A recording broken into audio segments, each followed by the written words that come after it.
बहुत समय पहले की बात है। एक बार तूफान में फंसकर एक समुद्री जहाज तहस नहस हो गया और बस एक आदमी को छोड़कर उसमें बैठे सभी यात्री समुद्र में डूबकर मारे गए। भगवान की कृपा से वह आदमी किसी तरह बच गया और बहकर समुद्र के किनारे आ गया। और जब उसकी आंखें खुली तो उसने देखा कि वह एक उजाड़ सुनसान द्वीप में है। वह भगवान से प्रार्थना करने लगा, भगवान मेरी मदद करो, कोई मदद यहाँ भिजवा दो। दिन गुजर गया, रात हो गई, लेकिन उसके लिए कोई मदद नहीं आई। समुद्र किनारे सोकर उसने रात गुजारी। अगले दिन उसने फिर भगवान से मदद के लिए प्रार्थना की, लेकिन कोई मदद नहीं आई। इसी तरह कुछ दिन गुजर गए। आदमी ने कुछ लकड़ियां और घास फूस इकट्ठा कर अपने लिए एक झोपड़ी बना ली। टूटे जहाज से बहकर आई चीजों में से उसने अपनी ज़रूरतों की चीज़ें इकट्ठा करके झोपड़ी में रख ली। उसी झोपड़ी में रहकर वह दिन गुजारने लगा। तभी एक दिन वह भोजन की तलाश में गया हुआ था। वापस लौटा तो देखा कि उसकी झोपड़ी में आग लगी हुई है।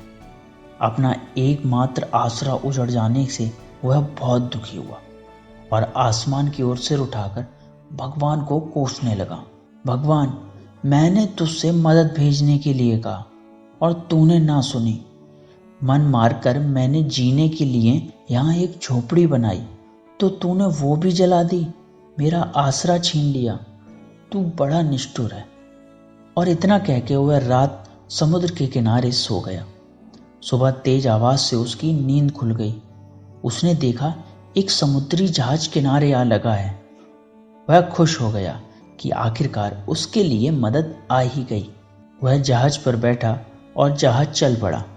उसने कप्तान से पूछा, आपको कैसे पता लगा कि मैं यहाँ इस द्वीप में फंसा हूँ?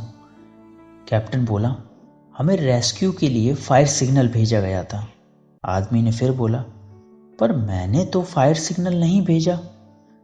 कैप्टन बोला, लेकिन हम तो फायर सिग्नल देखकर ही आए हैं।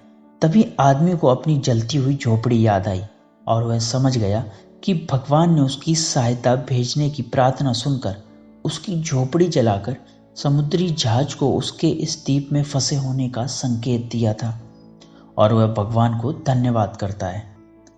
तो दोस्तों, जब हम पर मुसीबत टूटती है तब हमारा विश्वास डगमगाने लगता है, धैर्य टूटने लगता है, आशा धूमिल होने लगती है और हम भगवान से शिकायत करने लगते हैं। जबकि ऐसे समय में आवश्यकता है भगवान पर विश्वास बनाए रखने की।